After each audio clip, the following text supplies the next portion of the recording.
ইয়া আইয়ুহাল্লাযীনা আমানু তুবু ইলাল্লাহি তাওবাতান নাসুহা। আল্লাহ পাক বলেন, আমি আল্লাহর কাছে যদি তওবার মতো তওবা করো, খাঁটি দিলে যদি তওবা করো বান্দা, আমি আল্লাহ রব্বুল আলামিন তোমার পিছনে যত পাপাচার যত গুনাহ আছে সকল গুনাহ মাফ করে দিব। সুবহানাল্লাহ বলেন। আর তোমার সকল গুনাহগুলো মাফ করে, সকল গুনাহগুলো ক্ষমা করে বান্দা আমি তোমাকে এমন এক জান্নাত দিব, এমন এক জান্নাত দিব যে জান্নাতের তল দিয়া নহর প্রবাহিত হবে। সুবহানাল্লাহ বলেন।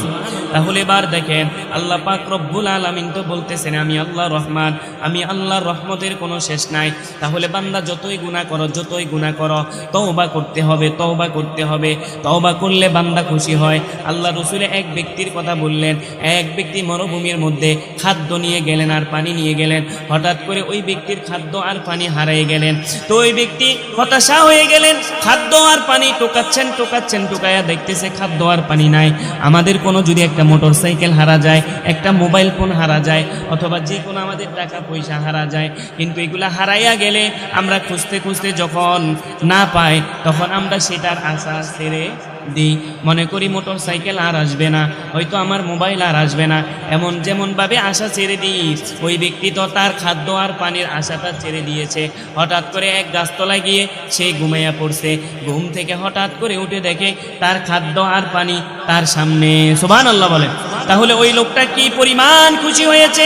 একটা মানুষ হারানো জিনিসটা যখন আবার ফিরে পায়, একটা মানুষ জিনিস হারাই ফেলছে, ওই হারানো জিনিসটা যখন আবার ফিরে পায় মানুষটা কতই না খুশি হয়। তো আল্লাহ রাসূল বলেন, জানো আল্লাহ পাক রব্বুল আলামিনও একটা মানুষ হারানো জিনিস খুঁজে পেলে যেমন খুশি হয়, আল্লাহ পাক কোনো বান্দা যদি গুনাহ করার পর এমনভাবে আল্লাহ রব্বুল আলামিনের দরবারে তওবা করে, আল্লাহ পাক ওই ব্যক্তির চেয়েও আরো বেশি খুশি হন। সুবহানাল্লাহ বলেন।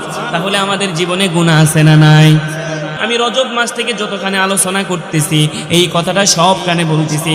আল্লাহ রাসূল সাহাবী এবং উম্মতদেরকে শিখাইয়ে দিলেন একটা দোয়া, আল্লাহুম্মা বারিক লানা ফি রজব ওয়া শাবান ওয়া বাল্লিগনা রমাদান। পড়েন, আল্লাহুম্মা বারিক লানা ফি রজব ওয়া শাবান ওয়া বাল্লিগনা রমাদান। তো আল্লাহ রাসূল সাহাবীদেরকে বললেন এবং উম্মতদেরকেও পড়তে বললেন, শিখাইয়ে দিলেন, আল্লাহুম্মা বারিক লানা ফি রজব ওয়া শাবান। আয় আল্লাহ, আমার হায়াতের মধ্যে যদি কোনো ঘাটতি থেকে থাকে, আমার হায়াত যদি কমে থাকে, অবাল্লিগনা রমাদান, তাহলে আমার হায়াতটার মধ্যে বরকত দিয়া আমার হায়াতটাকে টেনে লম্বা করে রমজান পর্যন্ত পৌঁছায়া দেন। সুবহানাল্লাহ বলেন।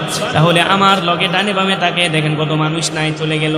আল্লাহ পাক দিয়ে আমাকে এখনো পর্যন্ত হায়াত দিয়ে রাখছে, এই জন্য শুকরিয়া আদায় করার দরকার আছে না নাই? এই যে হায়াতের মধ্যে বরকত পাইলাম, এটা এক ধরনের নিয়ামত। তাহলে আল্লাহ তাআলার নিয়ামতে শুকরিয়া আদায় করে শেষ করা যাবে না। এই জন্য কেন রমজানটার কথা বলছে জানো? এমন বান্দা যদি রমজানটার আগে মারা যায় তাহলে হয়তো গুনাহ মাফ নিতে পারলো বা পারলো না, কিন্তু আল্লাহ রাসূল বলেন, যার নসিবের মধ্যে রমজান মাসটা হয়ে গেল রে, আল্লাহ পাক রব্বুল আলামিন এই রমজান মাসের কারণে আল্লাহ পাক তার পুরা বছরের গুনাহগুলো মাফ করে দিবে। সুবহানাল্লাহ বলেন। তাহলে এবার দেখেন, তাহলে এমন এক রাত পাইলেন। আমি যেই কথাটা বুঝাতে চাচ্ছি সেই কথাটা হলো আল্লাহ পাকের সময়, আল্লাহ পাকের দিন, আল্লাহ পাকের রাত, আল্লাহ পাকের সব কিছু। ইন্না সলাতি ওয়া নুসুকি ওয়া মাহিয়ায়া ওয়া মামাতি লিল্লাহি রাব্বিল আলামিন। তাহলে আমার জান আল্লাহর জন্য, আমার জীবন আল্লাহর জন্য, আমার কুরবানি আল্লাহর জন্য, এভাবে সব কিছু আমার আল্লাহর জন্য। যেটা আমার আল্লাহর জন্য হয় তাহলে আমি তো দুনিয়ার জমিনে কিছুই না। ক্ষণস্থায়ী জীবন থেকে একদিন অচিরেই বিদায় নেব, অচিরেই বিদায় নেব, অচিরে একদিন এখান থেকে পাড়ি জমাবো। তাহলে আমার কথা হলো, তাহলে এমন রাতগুলা প্রতিদিন আসবে না, এমন রাতগুলা প্রতিদিন আসবে না।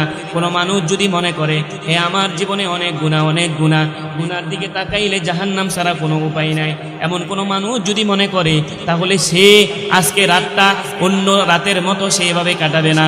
চিন্তা করবেন, প্রতিদিন রাতে তো ঘুমায়, প্রতিদিন রাতে তো ঘুমায়, তো আজকে একটা রাত না হয়ে না ঘুমাবো, আজকে একটা রাত মসজিদের মধ্যে কাটাইয়া দিব, নফল ইবাদত করতে করতে কাটাইয়া দিব, কোরআন তেলাওয়াত করতে করতে আজকে রাতটা কাটাইয়া দিব, জিকির করতে করতে আজকে রাতটা কাটাইয়া দিব। আজকের এই রাতের উসিলায় করে আল্লাহ যদি আমার জীবনের সব গুনাহ মাফ করে দেয় তাহলে তো আমার কোনো ক্ষতি নাই। এই জন্য ইনশাআল্লাহ প্রস্তুত আছি তো আমরা।